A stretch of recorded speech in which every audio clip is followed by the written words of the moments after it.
We spend so much of our lives looking at screens, but have you ever stopped to wonder what's actually going on behind them? Well, today, let's dive in and explore that hidden world that powers our entire digital lives. I mean, think about it for a second. You tap send, and literally, in the blink of an eye, your message is on a friend's phone halfway across the planet. It kind of feels like magic, doesn't it? But is it really? Okay, so spoiler alert, it's not actually magic, but honestly, the reality is way more fascinating. So let's pull back the curtain and take a look at the incredible systems that make our digital world tick. That little sent notification you see? That's just the tip of the iceberg. Underneath the surface, there's this incredible digital ballet happening. A whole system of protocols, addresses, and servers all working together in perfect sync. It's not magic, it's just a really, really complex, but understandable system. Now, to really get a grip on this world, we kind of need to learn its language. And it all starts with 3 key building blocks that help us turn simple, raw facts into truly useful knowledge. It's a pretty simple but super powerful idea. We start with raw stuff called data. Then, we give that data some context, which turns it into information. And finally, when we really understand that information, it becomes knowledge that can actually guide our actions. Let's break that down. Okay, so first up is data. The best way to think about it is like a single, raw ingredient in a recipe.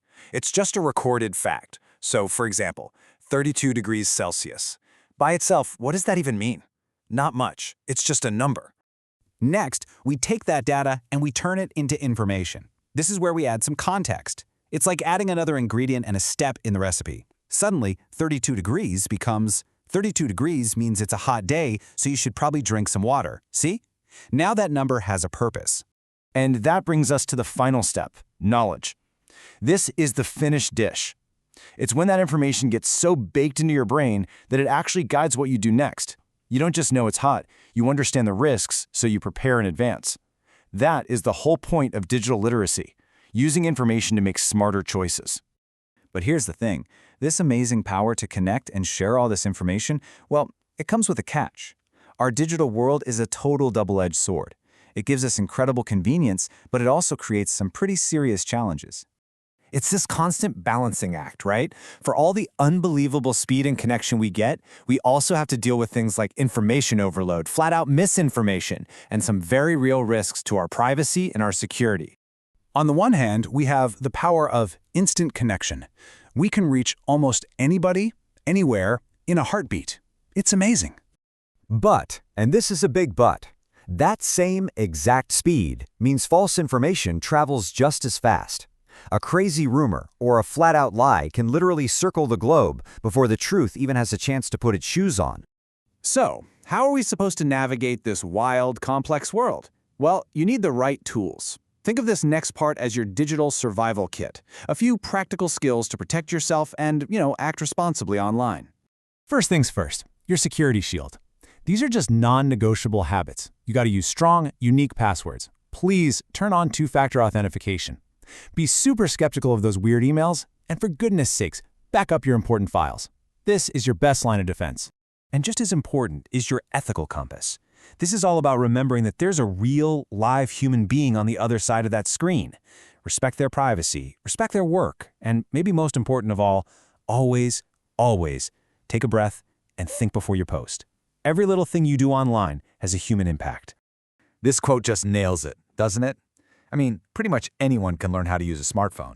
But the real skill, the thing that matters, is learning how to use these incredibly powerful tools wisely and with some responsibility. Which brings us to this final, and I think crucial, shift in our mindset. It's all about moving past being just a passive user of technology and becoming an active, responsible digital citizen. So the big question for you is, where do you go from here? How do you take all these ideas and actually start applying them to your own life online? The first step is simple. It's deciding you won't just be a user anymore, someone who just passively scrolls and reacts. Instead, you choose to be a citizen, someone who participates thoughtfully, who contributes in a positive way, and who actually takes some responsibility for the health of these digital spaces we all share. So what does that actually look like day to day? Well, a digital citizen questions what they see online, they check their sources, they protect themselves, and they look out for others. They communicate with respect, And they're always looking for ways to use technology to solve real problems. Because when it comes down to it, the future isn't going to be shaped by technology on its own. It's going to be shaped by the people who use it, by us, by people who understand it, who question it, and who decide to use it with care and responsibility.